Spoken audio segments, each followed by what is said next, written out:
اللہ کے رسول سے محبت ہونے کے دعوے کرنا، یہ سب جمع پوجی، یہ سب زبانی جمع خرچ اللہ کے سامنے چلنے والا نہیں ہے۔ اگر سچی محبت ہے تو اپنی زندگیوں کو رسول اللہ کی زندگیوں پہ ڈھالنا ہے، اپنی زندگیوں کو رسول اللہ صلی اللہ علیہ وسلم کی سنتوں سے خوبصورت بنانا ہے، تب جا کر سمجھا جائے گا یہ اللہ کے رسول صلی اللہ علیہ وسلم کا سچا عاشق ہے۔ حضرت حذیفہ بن یمان رضی اللہ تعالیٰ کتنے بڑے صحابی رسول ہیں، اللہ کے رسول صلی اللہ علیہ وسلم کے صاحب صدق رسول اللہ کہا جاتا تھا، اللہ کے رسول کے رازدار تھے، اللہ کے رسول اپنی راز کی باتیں صرف حضرت حذیفہ بن یمان رضی اللہ تعالیٰ کو کہا کرتے تھے، اور کہا تھا کہ میرے بعد ان لوگوں سے تم ہوشیار رہنا، یہ لوگ مسلمانوں کے بھیس میں کافر ہیں، منافق ہیں، ان سے تم سنبھل کر رہنا۔ پوری کے پورے منافقوں کی فہرست حضرت حذیفہ بن یمان رضی اللہ تعالیٰ عنہ کو اللہ کے رسول نے لکھوا دی تھی، اور کہا تھا کسی کے سامنے ظاہر نہیں کرنا،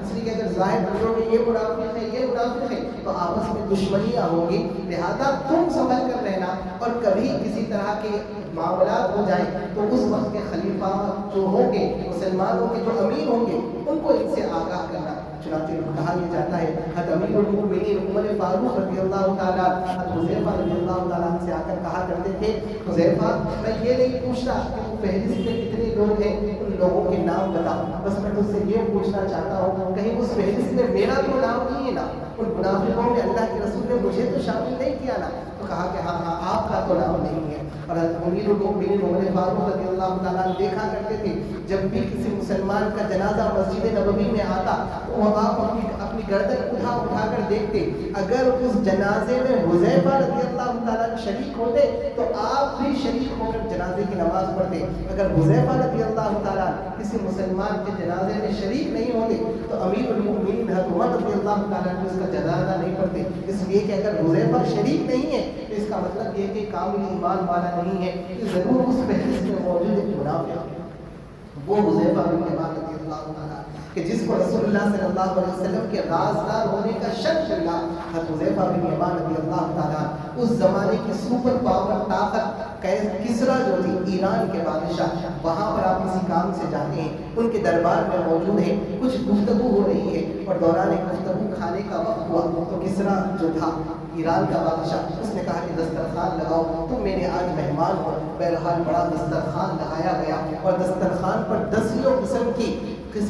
کی لذیذ غذائیں رکھی گئی۔ حضرت حذیفہ بن یمان رضی اللہ تعالیٰ کو بھی دعوت دی گئی اور آپ کھانے کے لیے بیٹھ گئے، اور آپ کھانا کھا رہے تھے اور کھاتے کھاتے اتفاقاً آپ کو دھکا لگا اور آپ کے ہاتھ سے ایک نوالا چھوٹ کر نیچے گر گیا۔ جیسے نوالا نیچے گرا، حضرت حذیفہ رضی اللہ تعالیٰ اس نوالے کو اٹھائے اور اٹھا کر صاف کر کھانے کی کوشش کرنے لگے، تو آپ کے بازو میں جو دوسرے لوگ تھے انہوں نے کوہنیاں مار کر آپ کو اشارہ کیا کہ ایسا مت کرو، آپ کس جگہ بیٹھے ہوئے ہیں، یہ لوگ کیا سمجھیں گے کہ ان کو تو کھانے کا طریقہ بھی نہیں معلوم، ان کے پاس تو سلیقہ بھی نہیں ہے، یہاں اتنا قسم کا کھانا موجود ہے، ایک آدھ نوالا گرتا ہے تو گر جانے دیں، آپ اس کو اٹھائیے مت، یہ لوگ آپ کو بد سلیقہ سمجھتے ہیں، یہ آپ کو ذلیل سمجھیں گے، ایسا مت کریے۔ اس طرح سے کوہنیاں ماری جا رہی تھی، حالانکہ رسول اللہ صلی اللہ علیہ وسلم کی سنت ہے کہ جب تمہارے ہاتھ سے کھاتے ہوئے نوالا گر جائے تو اس کو اٹھا کر صاف کر کھا سکتے ہو تو ضرور اس کو اٹھاؤ اور اٹھا کر کھاؤ، اس لیے کہ وہ اللہ کا دیا ہوا رزق ہے،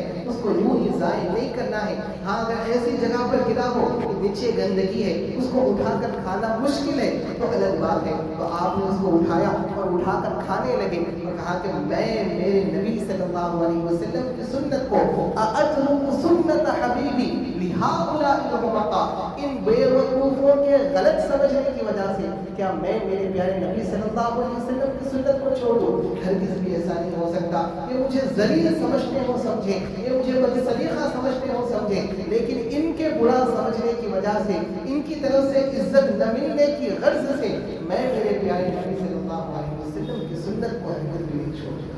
یہ تھا رسول اللہ صلی اللہ علیہ وسلم سے محبت کا تعلق۔